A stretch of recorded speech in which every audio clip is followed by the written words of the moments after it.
पुरुषस्य रूपमधिकम् प्रच्छन्नगुप्तं धनम् विद्या भोगकरी यशः सुखकरी विद्या गुरुणा गुरुः विद्या बन्धुजनो विदेशगमने विद्या परं दैवतम् विद्या राजसु पूज्यते न तु धनम् विद्या विहीनः पशुः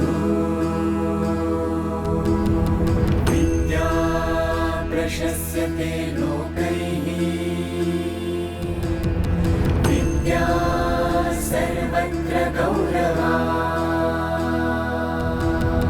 विद्यया लभते सर्वम्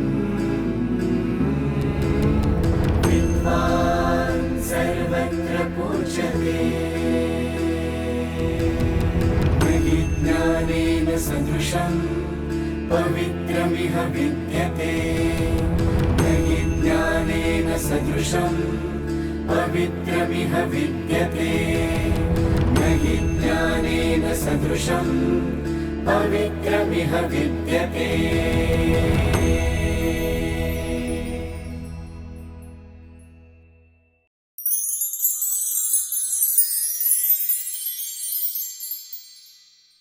Dr. Suraj Pandit is the head of the Department of Ancient Indian Culture and Buddhist Studies at Sathaye College of Parle Tilak Vidyalaya Association. He has around 22 years of teaching experience at the undergraduate and the postgraduate level. He is also a recognized postgraduate teacher and a research guide in the subject of ancient Indian culture. Dr. Pandit is a trained archaeologist and has numerous research publications in his name. He has published more than 60 research papers in the national and the international research journals. He has 9 books under his name. He has also contributed as a columnist in Lokmat and Maharashtra Times. He has worked as a consultant to the Ministry of Culture, the Government of Maharashtra, the Government of Odisha and the Government of Bihar. He was awarded the Wallonia-Brussels Fellowship for the joint project between the University of Brussels and Sathaye College. Dr. Pandit has completed various research projects funded by the University Grant Commission, the Ministry of Culture and the MMRDA. He has primarily contributed to the fields of Buddhist archaeology, urban archaeology, ancient Indian art and architecture, cultural heritage and tourism. He was instrumental in raising research funding of more than rupees 1 crore in the last 12 years. Dr. Pandit has worked on various committees of the University of Mumbai, the Punya Shlok Ahilyabai Holkar Solapur University, the Tilak Maharashtra Vidyapith and the Deccan College Deemed University. He has been recently invited by the editorial team for a book on urban centers on Silk Roads constituted by the UNESCO to contribute an article on the cultural heritage of Mumbai. Welcome, Vidyavachaspati, Dr. Suraj Pandit.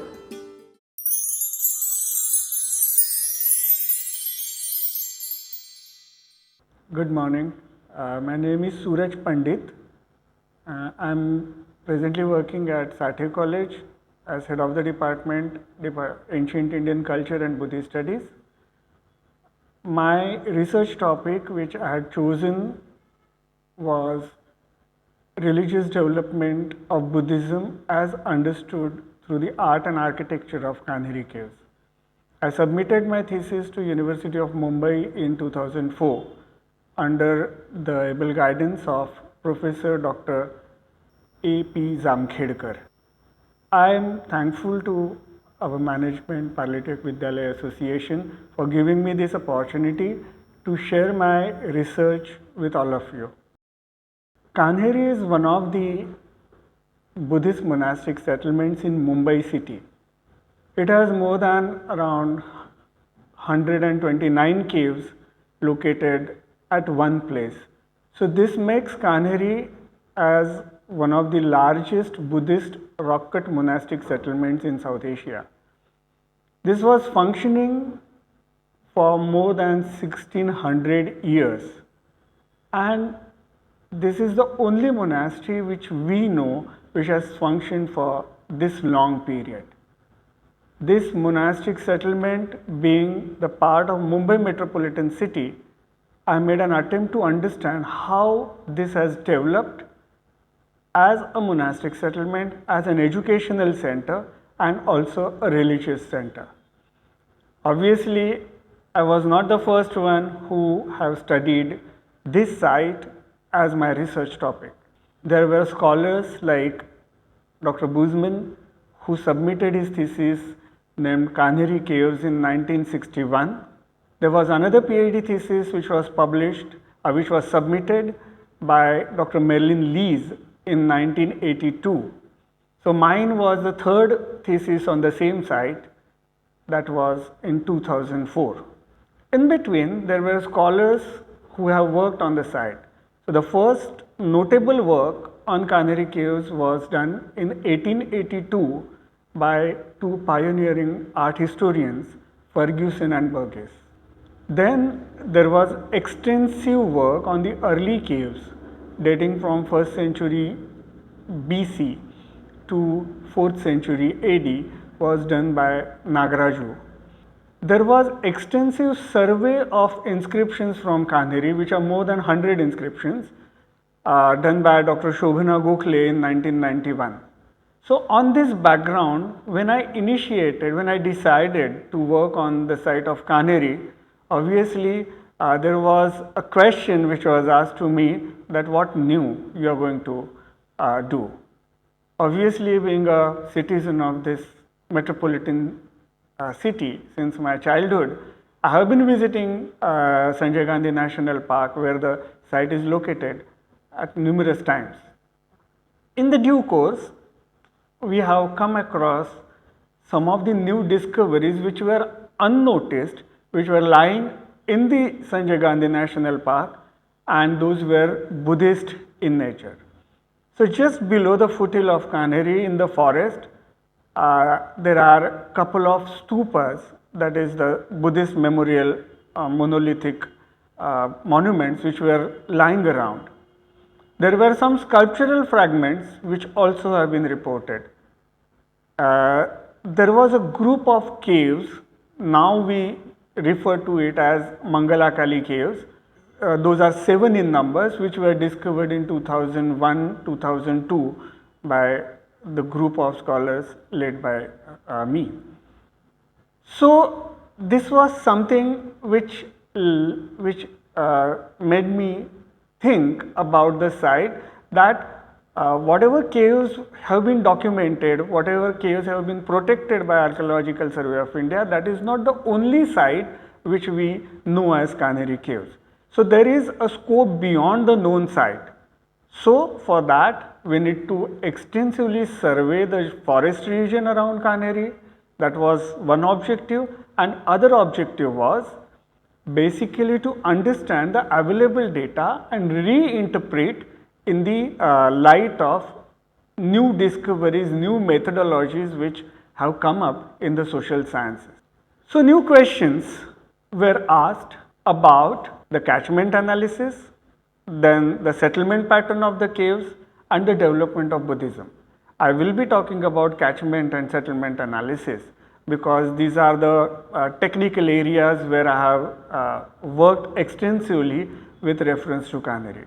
But these are the 3 main areas which I have focused in my thesis, and those were the research problems which I dealt with. So the questions were 129 caves which were occupied by Buddhist monks for more than 1600 years. How these monks, how the monastery has survived?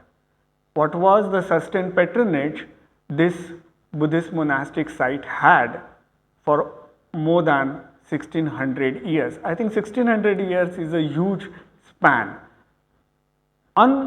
Contrary to this, what we have been studying in our school textbooks, in general academia, that there was nothing in this Mumbai city prior to arrival of Europeans, especially the British and before Britishers, Portuguese.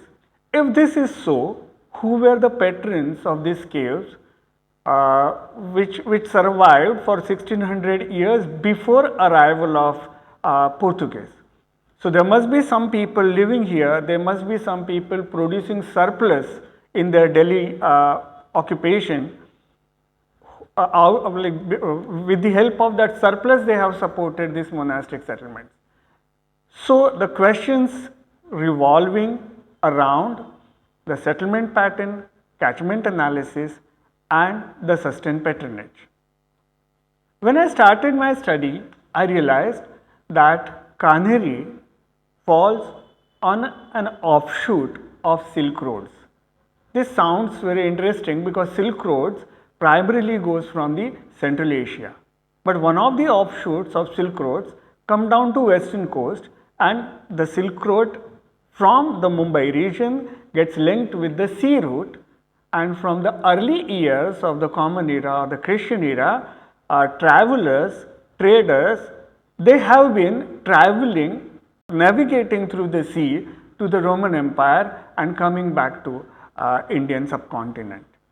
There was a research paper in 1984 which was published by Dr. Himanshu Prabha. She talks about the rise and fall of the ports like Sopara, Kalyan, Chaul, Elephanta around the metropolitan city of Kanheri. Obviously, the first excavation, archaeological excavation and survey, which was conducted at Sopara in 1880s by Pandit Bhagwan Lal Indriji, and he had documented various literary sources as well referring to this region. So, this background study made me realize that this region was a major commercial hub over the period of time since the Mauryan times, that is from 2300 years before present onwards till the day. It is interesting to see that there are inscriptions coming from Kanheri which refer to various far distant places. There are inscriptions referring to Gauda Vishaya. Gauda is basically the region which is now known as Western Bengal, like West Bengal and Bangladesh. There is another inscription which talks about Sindh Vishaya. Sindh Vishaya is primarily like today which we known as the Sindh province in Pakistan.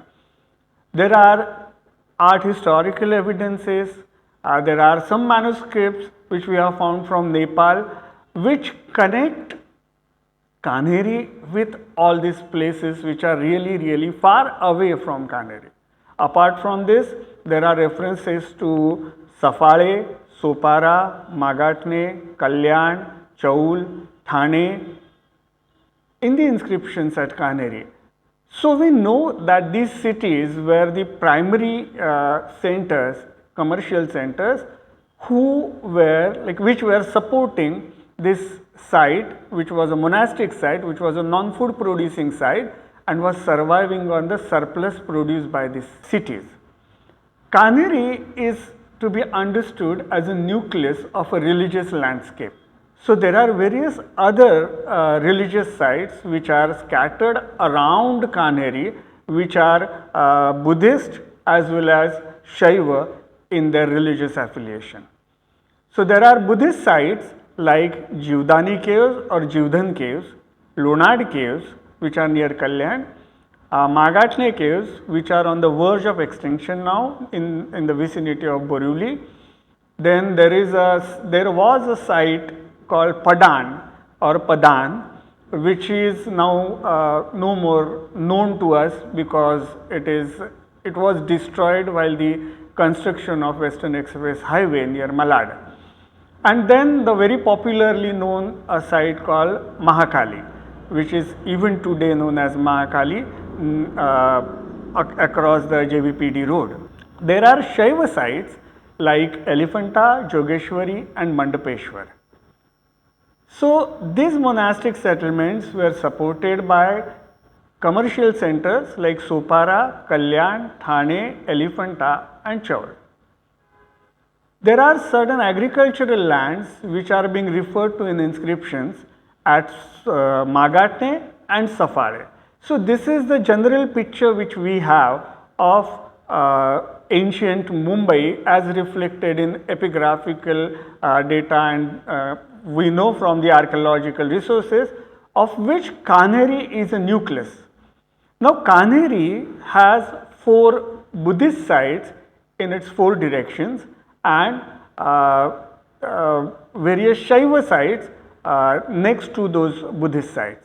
So Kanheri virtually, as I said, works as a nucleus, and this is what we call as a catchment analysis. That work begins here. So this is one of the sections in my PhD thesis, where I have talked about the relationship between the core, that is Kanheri, and the peripheral settlements, that is Magatne, Mahakali, Lonad and Sopara. So these religious centers had a unique relation with each other as the nucleus and the periphery. So peripheral centers used to collect resources and divert those to the center, and the center used to give religious recognition to the peripheral center. So this is again I have studied with the help of art historical and architectural analysis, which you can see reflected at these many sites which are located within the limits of Mumbai metropolitan region. Another section of my PhD thesis where I have worked, and I tried to understand that how 129 caves were being used by the monks. So if you observe this photograph, you will realize that these caves are scattered. They are excavated in 3 different layers. So there is one layer at the base which is near the water stream, then there is another layer in the middle, and the third layer is at the top. So what I did is I tried to understand the chronological evolution of each of these caves with reference to general development of rock cut architecture in India, with specific reference to the development of rock cut architecture at site, and the third way in which I understood the caves, the development of architecture within the cave. So how each of this cave was being excavated and how that was being modified over the period of time, renovated again and again and reused by different group of people who have lived there for around 1600 years. If you observe this photograph very closely, you will realize that these caves have developed in certain groups. So there are groups of caves coming together in a particular time frame. So I made an attempt to identify those groups, and then why these caves are settled, why these caves have evolved in a particular pattern was the next question. Obviously, I tried to search answers from the political background, social background, economic background, and there was no satisfactory logical explanation which I could get. Then there were 2 options left for me to explore. One was the geological formation, that is the physical analysis of the rock, and to understand why a particular cave is being excavated where it is. And the other option was, if we can identify, we can trace back the religious affiliation of each of this group, probably that might be the answer. So with this hypothesis, I started working on the clusters of the caves or the groups of these caves. Finally, I could conclude in my thesis that as we understand the historical development of Buddhism, there were not less than 18 different Nikayas, which is sects, which are known to us from the literature which is available to us, known as Pali canonical literature. So prior to King Ashoka, there were 18 different philosophical subgroups which are available, which were there, existed within Buddhism. So I tried to understand the development of these caves and their clusters in the light of each of these groups. Obviously, there was a methodology which I adopted and a model which I adopted to understand this entire development, which is known as the study of religious architecture with reference to understand the ritual pattern which existed there. So my hypothesis was every religious architecture is a ritual space. It is designed to perform a particular ritual. So if there are different philosophical groups which we see probably existed in Buddhism, they have to have some differences in ritual pattern which will result in the deviation, which will result in the variation in the architectural pattern. And this is the first time in the history of rock cut architecture or monastic architecture we could successfully identify certain philosophical groups and their architectural patterns and the art historical patterns, artistic patterns at any site in the world. So that is considered as one of the good concrete contribution from my research work as quoted by my external referees. The third section of my thesis is to understand minor religious developments and the impact of those on the architecture as well as the sculptural pattern. So I started asking questions like why a particular sculpture is placed at a particular place. It could have been placed at some other place in some other cave, but it is not so. Each of this sculpture has a specific location within the given ritual space. So I took up the study of 4 different caves: cave number 3, cave number 11, cave number 41 and cave number 90, out of which cave number 90 gave me the successful results to understand the development of a particular ritual pattern associated with a particular textual tradition in Buddhism. So cave number 90 has a group of 3 Pahlavi inscriptions written by Parsis who visited the cave in 11th century AD.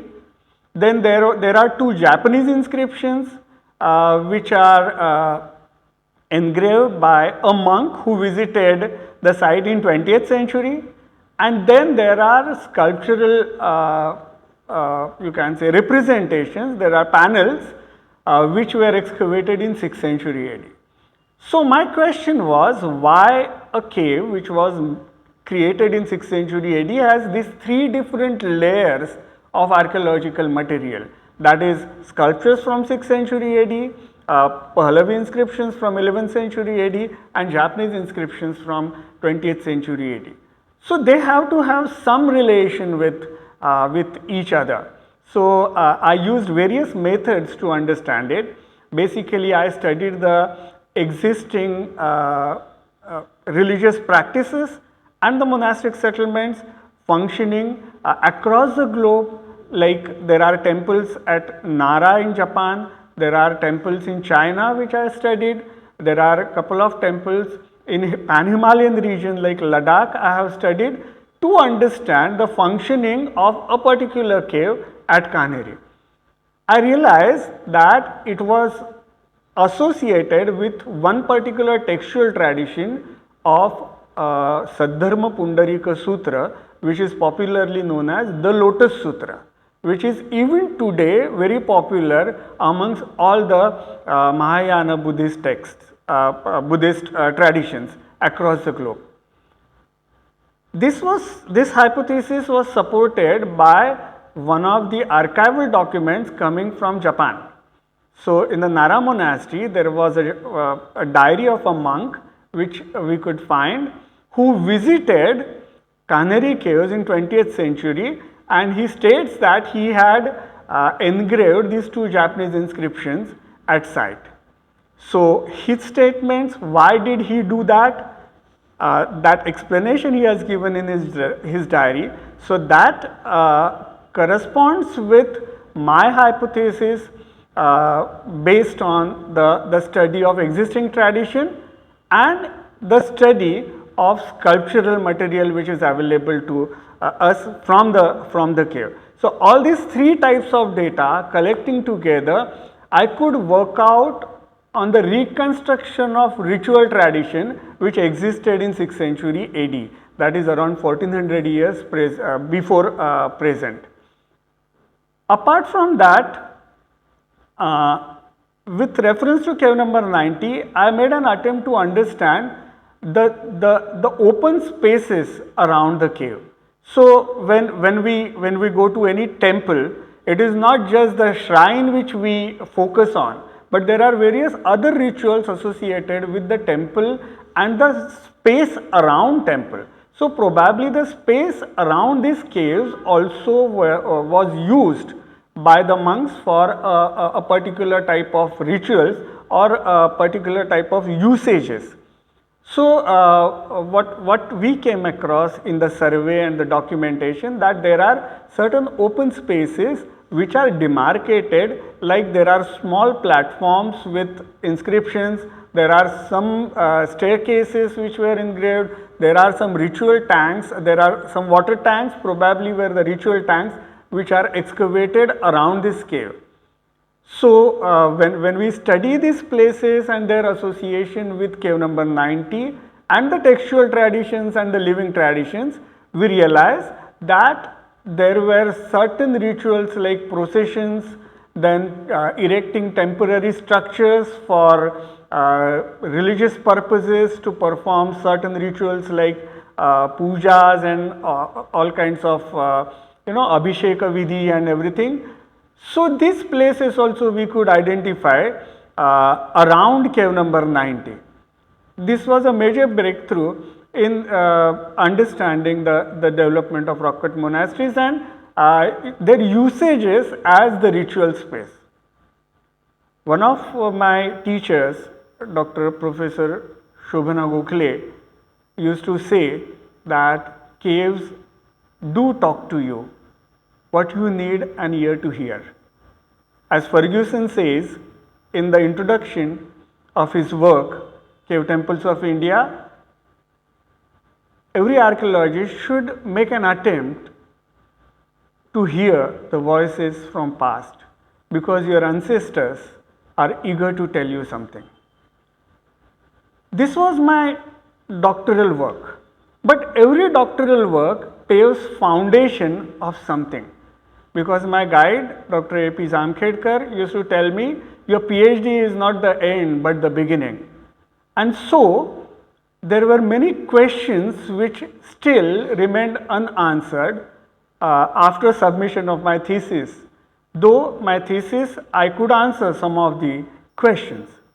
So from 2004 to 2023, there are various research projects which I took up with the help of my fellow colleagues, the scholarly fraternity which we have, and obviously with the support of our management principal and students. Some of these projects are again worked as a landmark, because for the first time we could state that there are 226 caves in Mumbai metropolitan region, and that comes as the highest density of caves in any area, any region of India. So that was a documentation project. Then we surveyed Mumbai, Sopara Vasai, Kalyan, Dombivli, then we surveyed Chaul, and these major projects gave us glimpses of urban history of Mumbai region for more than 2000 years. To be specific, for 2300 years. One of the landmark discoveries is this inscription coming from BARC, which helped us to understand the name of Mumbai itself. The fourth line of this inscription refers Mumbai as Konkana Mahim Bimbasthana. This is a dated inscription of King Hambir Rao, who was a feudal lord of Firoz Shah Tughlaq. This is one of the important discoveries which we now know, and then it has opened a new area of research. Obviously, we are working on that, and one more research project has begun. My research after my thesis resulted into various publications of books and the research papers. As I said, my guide Dr. A.P. Zamkhedkar told me my PhD was not the end but the beginning. There are three major monographs which I could publish. One was Age of Traikutakas, other was Multiplicities, and third is Mumbai Beyond Bombay. Age of Traikutakas deals with a smaller dynasties, which was a regional dynasty, lived for around 60 years in Mumbai in 5th and 6th century AD. So I could write around a 200 pages monograph on that because of my understanding of my own site Kanheri. The second book, Multiplicities, which is the urban history of Mumbai for 2300 years, which is edited by architect Neera Adarkar and published by MMRDA. It's a 400 pages coffee table book. And the third major publication, which is smaller in size, but is called Mumbai Beyond Bombay, which is published by University of Mumbai and Aparanta Prakashan, which talks about the cultural heritage of Mumbai for 2300 years. I think there is a long way to go even after thesis, and there are few more publications to come up after this. Thank you. ज्ञानेन सदृशं पवित्रमिह विद्यते ज्ञानेन सदृशं पवित्रमिह विद्यते ज्ञानेन सदृशं पवित्रमिह विद्यते